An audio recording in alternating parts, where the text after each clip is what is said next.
Today's discussion centers on the teachings and mission of Yeshua, the anointed Messiah. Let's start by setting the context and background. Throughout history, the entire world has known about Yeshua of Nazareth. He is also recognized as a Jewish teacher and prophet who lived in Roman-occupied Judea around the early 1st century CE. His teachings were deeply rooted in the Hebrew scriptures, which the people of Judea call the Tanakh, or what the modern world refers to as the Old Testament.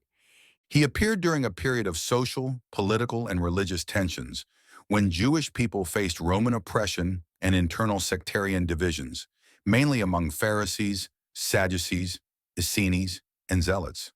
There was also widespread hope for a divinely appointed deliverer, often called the Messiah, meaning the anointed one of the Hebrew Scriptures.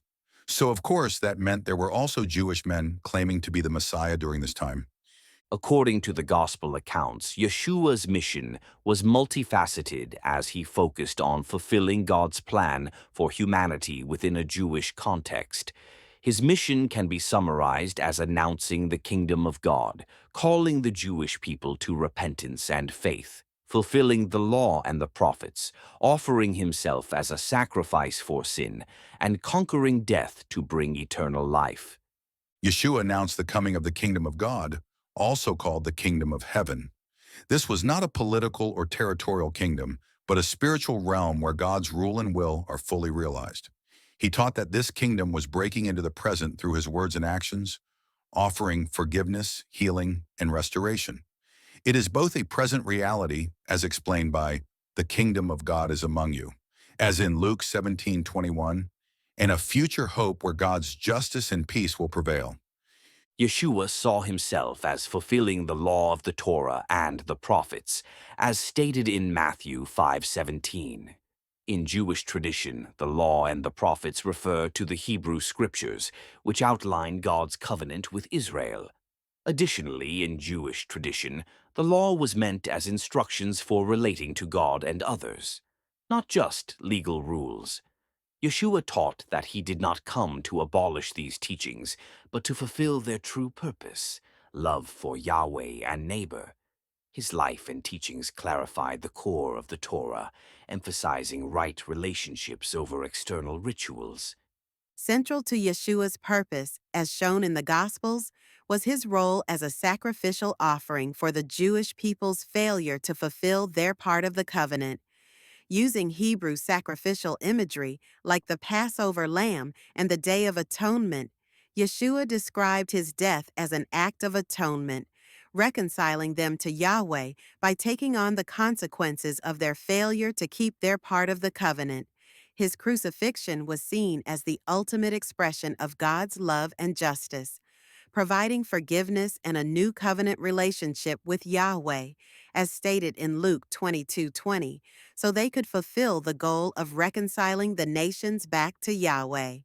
The resurrection, a cornerstone of Yeshua's mission, demonstrated his victory over death and darkness. His rising from the dead was a sign that God's power can transform human destiny, offering eternal life to those who follow him in his way. Okay, let's review the main elements of his teachings now that the background and context are clear.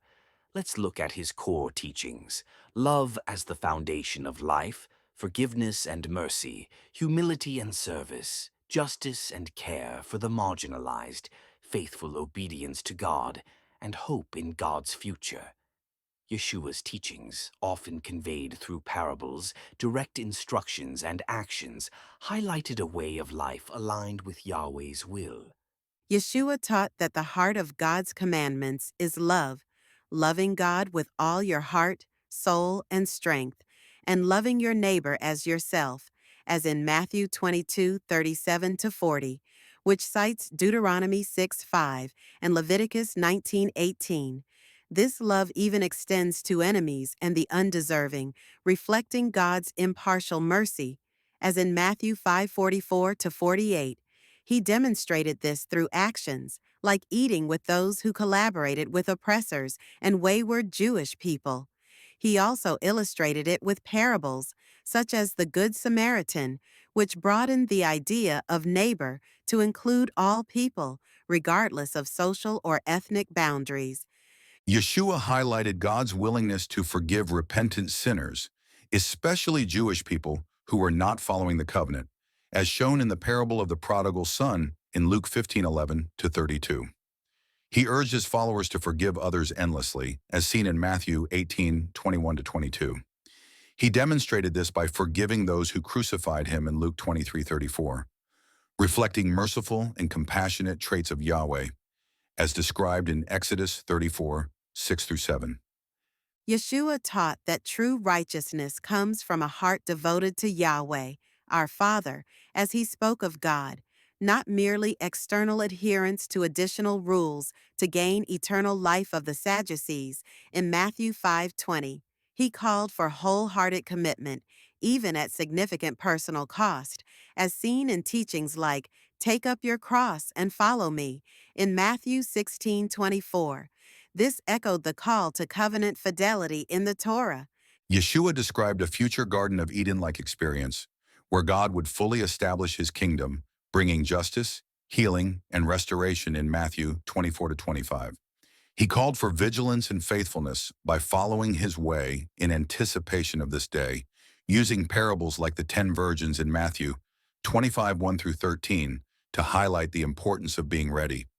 Yeshua used relatable teaching methods rooted in Jewish tradition, using simple stories like the sower and the lost sheep, drawn from everyday life, to convey spiritual truths about God's kingdom and human response.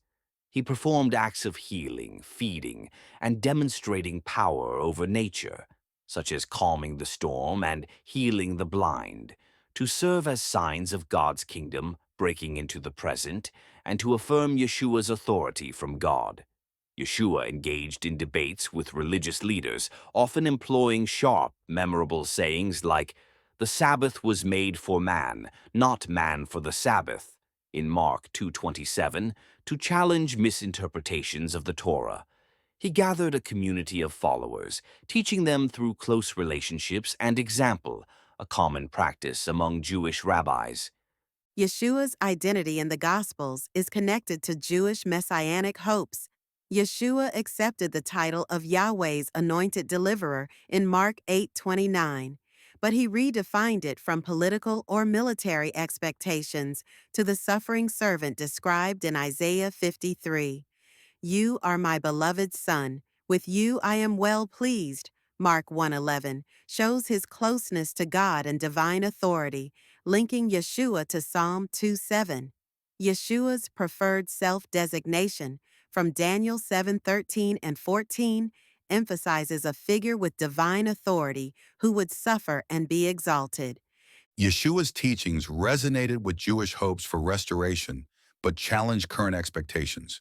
He criticized the religious elite for ignoring justice and mercy in Matthew 23, while embracing the outcasts and the wayward, fulfilling prophecies like Isaiah 61, verse 1-2, about bringing good news to the poor.